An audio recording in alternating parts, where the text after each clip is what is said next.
Graça e paz a todos em nome do Senhor Jesus. Vamos abrir a palavra de Deus na carta de Paulo aos Romanos, capítulo 7.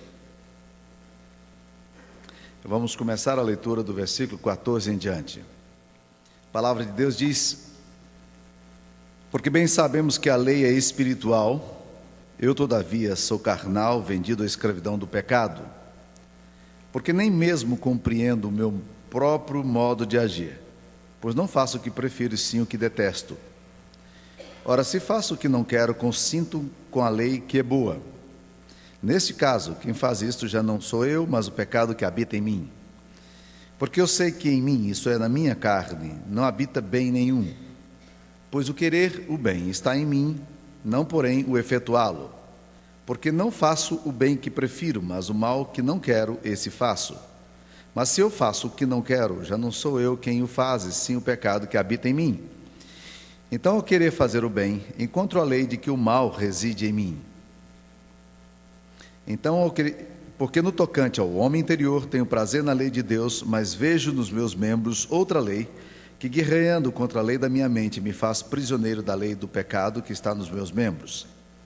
Desventurado homem que sou, quem me livrará do corpo desta morte? Graças a Deus por Jesus Cristo nosso Senhor, de maneira que eu de mim mesmo, com a mente, sou escravo da lei de Deus, mas segundo a carne, da lei do pecado. Agora, pois, já nenhuma condenação há para os que estão em Cristo Jesus.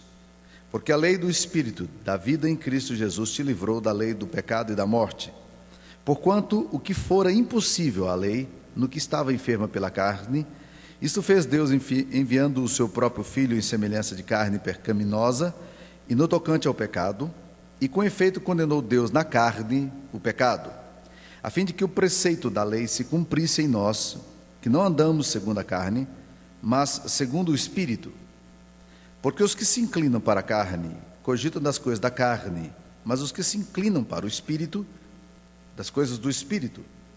Porque o pendor da carne dá para a morte, mas o pendor do Espírito para a vida e paz.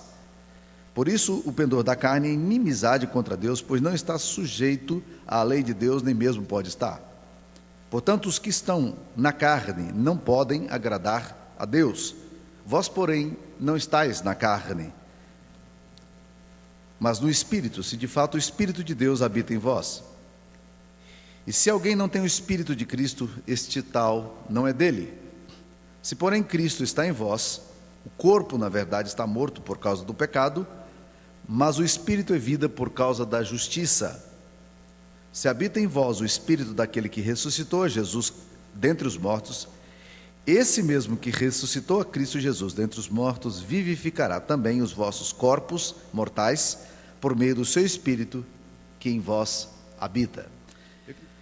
Desventurado homem que sou, quem me livrará do corpo dessa morte? Graças a Deus por Jesus Cristo nosso Senhor, de maneira que eu de mim mesmo, com a mente, sou escravo da lei de Deus, mas segundo a carne, escravo da lei do pecado. Meus amados irmãos, alguns anos atrás, um físico muito conhecido, chamado Einstein, descreveu o que ficou conhecido como a lei da entropia, que é a segunda lei da termodinâmica de Einstein. Essa lei, ela fala de algumas coisas muito interessantes. Ela diz essencialmente o seguinte: toda matéria entregue a si mesmo, ela não se organiza, mas ela se destrói. É muito interessante considerar a segunda lei da termodinâmica de Einstein, porque ela é absolutamente contrária à teoria da evolução, que é uma teoria, né? Darwin levantou uma tese, uma hipótese, ainda não confirmada, por isso não é lei da evolução, é teoria da evolução. Mas o que Einstein defende é provado em laboratório, é a segunda lei da termodinâmica, ou a lei da entropia. Tudo que é entregue a si mesmo se destrói. A matéria, se você deixar um monte de carne numa mesa, na expectativa de que ela vá se organizar e criar formas mais bonitas, ela não vai fazer isso. Ela vai se deteriorar, ela vai se estragar. Tudo que você tem na vida, a tendência é uma degradação.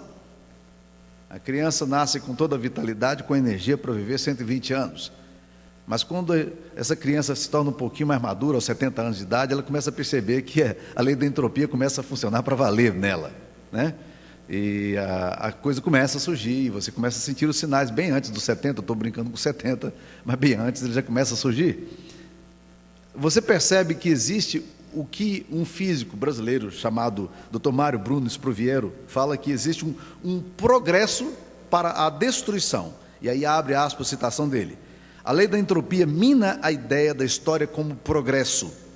A lei da entropia destrói a ideia de que a ciência e a tecnologia criam um mundo mais ordenado, porque uma matéria entregue a si mesmo tende à desorganização e não à ordem. A decadência não está, porém, só na lei física. A palavra de Deus nos ensina de uma forma muito clara de que o nosso corpo, a nossa vida, se entregue a nós mesmos, ela é autodestrutiva, é autodegradativa. A gente imagina sempre as nossas crianças como pessoas muito puras, mas a Bíblia diz que não é bem assim. A Bíblia diz que a criança entrega a si mesmo, ela vai se destruir, ela cairá no mal. Está lá no livro de Provérbios. O salmista Davi, quando ele descreve a situação de pecado dele, disse: eu nasci em pecado, e em pecado me concebeu minha mãe. Não que o ato sexual fosse em si pecaminoso, mas é porque há alguma coisa que já trazemos nos nossos DNAs, alguma coisa que nós já trazemos no nosso corpo, e que nos leva, sem a presença de Cristo, leva-nos sempre à destruição. O texto que nós lemos fala exatamente sobre isso. O Dr. Francis Schaeffer, num dos livros dele, um dos livros mais pessimistas que eu li dele, ele fala o que aconteceu com a raça humana. A gente olha para a raça humana e diz: parece que Deus não soube criar muito bem a raça humana. Não foi bem isso. Deus criou o ser humano perfeito, com liberdade. Deus criou o homem, o ser humano, para relacionar-se com ele, mas o homem escolheu a lei da entropia. Ele escolheu a morte, ele escolheu a desobediência, ele escolheu a rebeldia, ele se afastou de Deus. Muitas vezes a gente fica culpando a Deus, dizendo: por que essas coisas acontecem aqui? E nós nunca perguntamos: por que nós estamos fazendo as coisas acontecerem dessa forma? A Bíblia diz que Deus fez o homem reto, mas esse homem se meteu em muitas astúcias. Está lá em Eclesiastes capítulo 7, versículo 29.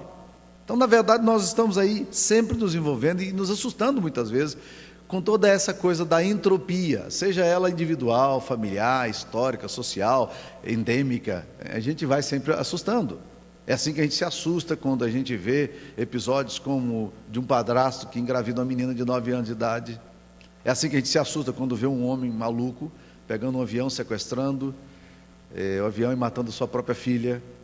É assim que a gente se assusta quando vai estudar fenômenos sociológicos. Uma filósofa alemã chamada Hannah Arendt, e foi bom que tivesse sido uma filósofa alemã que tivesse escrito isso. Ela escreveu uma tese chamada Banalização do Mal, porque ela se assustou na medida em que ela estava estudando a história da Alemanha, quando ela percebeu a gravidade da atitude do povo alemão. Ela disse: não é de se estranhar que um tirano na história se levante com propósitos absolutamente insanos, mas é de se estranhar que uma sociedade inteira venha a aderir à proposta do Terceiro Reich.